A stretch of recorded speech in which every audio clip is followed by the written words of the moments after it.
was told once that language is subjective,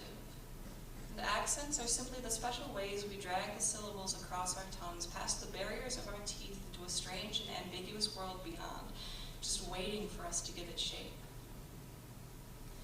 And so I wonder, what does that make music?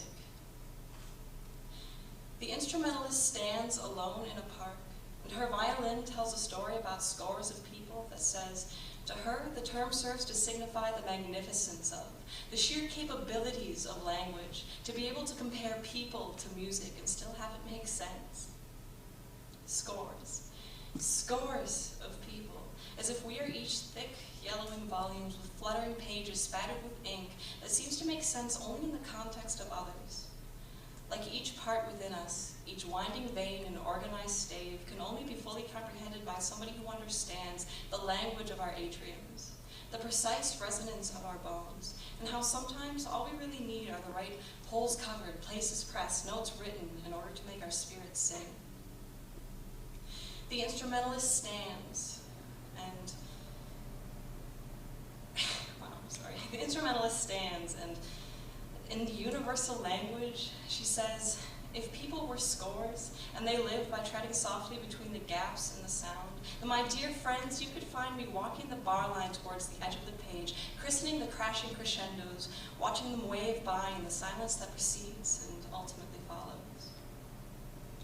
During a rest, the silence dictates. Indeed, she is on the bar line, toying with the idea of silence in a world full of music, flirting with the idea of going to pillage all that eludes us, lifting the skirt of the idea of what it means to be happy or even understood, but never quite going all the way. It says sometimes she will get lost in a sea of technique,